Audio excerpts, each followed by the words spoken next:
Shabbat Shalom umevorach buchim habayim. Welcome, ladies and gentlemen. This week we'll be reading Parashat Bahalotecha.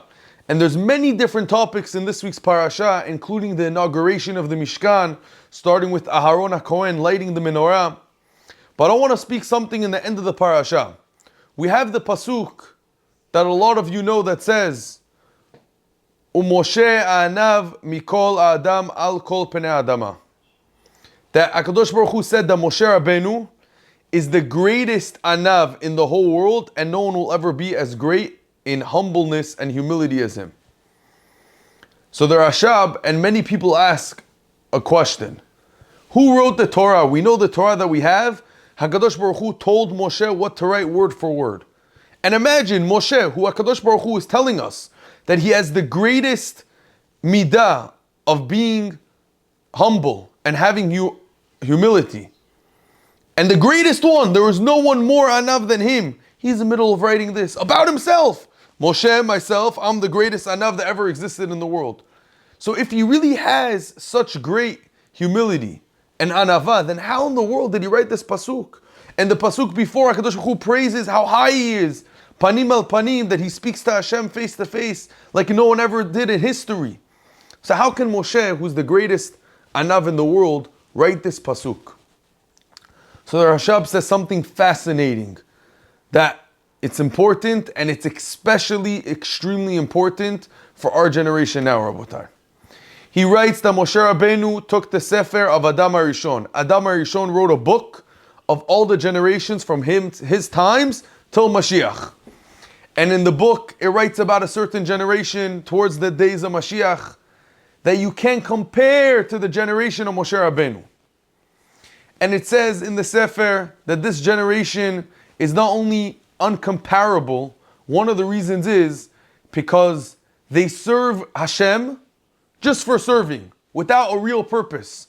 And they do mitzvot without even knowing what the mitzvah does and not having the real kavanah. They're just doing the mitzvah. And even though they're just doing the mitzvah without any of the kavanot that you need to have, and without the proper thinking and the proper knowing and process that you need to do a mitzvah, like we're supposed to do, they still have a hardship to do the mitzvah.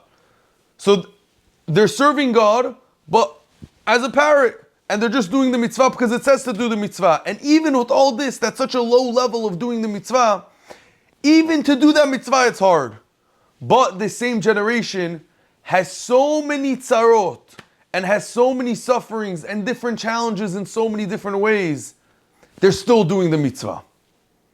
And when Moshe Rabbeinu saw this, that there's a generation that even with all the hardships in the world, and with so many tzarot, and such a hard time in life, and so many things happening, and so many things going against them, they're still serving HaKadosh Baruch Hu be'emuna shelema, even if they might not understand or really comprehend the power of the mitzvah. When Moshe Rabbeinu saw this, he was like, I'm a nobody.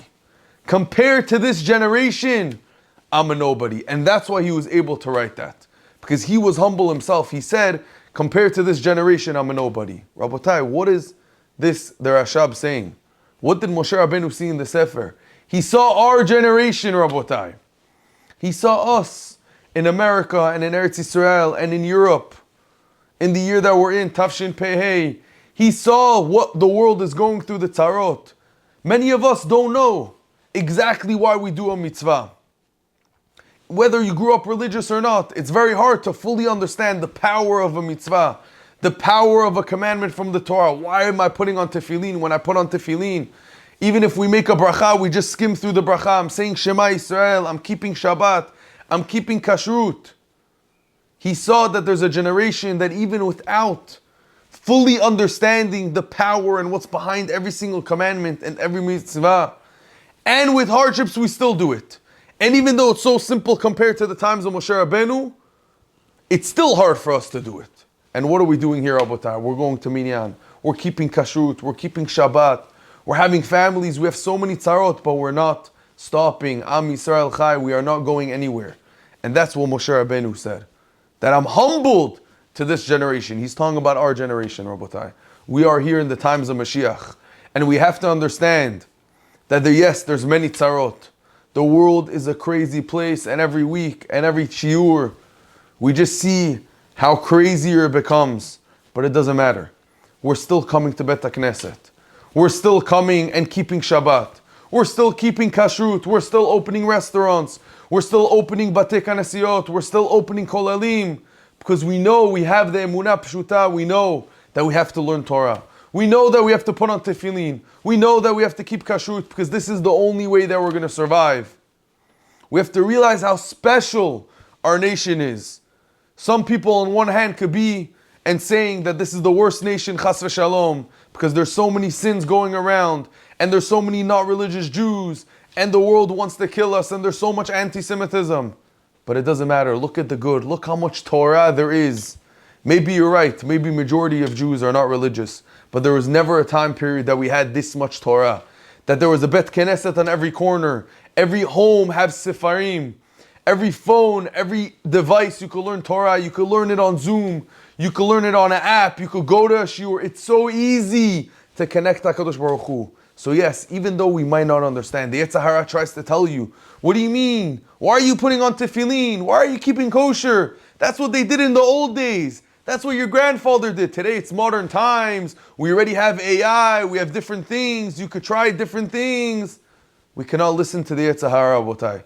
We have to realize how special we are, and we don't fully understand what it means that Moshe Rabbeinu was humbled to our generation that saw, even with the connection being maybe a little less stronger, because Moshe Rabbeinu was in a generation that they saw Nisim every single day. They just had Har Sinai, but he still was impressed. And we have to take this as a chizuk and Emuna and bitachon, and realize that there's a plan, and realize that the Geula is coming soon, and we have to stay strong. And it's for no reason, not for no reason, that we're still here, we're still thriving, we're still successful. It's because of the Torah Kedusha. It's because of the mitzvot. It's because of the Shabbat. It's because of the mothers that are having children and taking them to school and pushing their husbands to learn Torah. So we have to wake up and realize, Rabotai, this is what we are. This is the Am that we are. And if we do this, Be'ezrat Hashem, we'll see the Geula very soon. We're seeing the Geula through the suffering. We're seeing the Geula, and Mashiach is going to come very soon. Shabbat Shalom u'mevorach.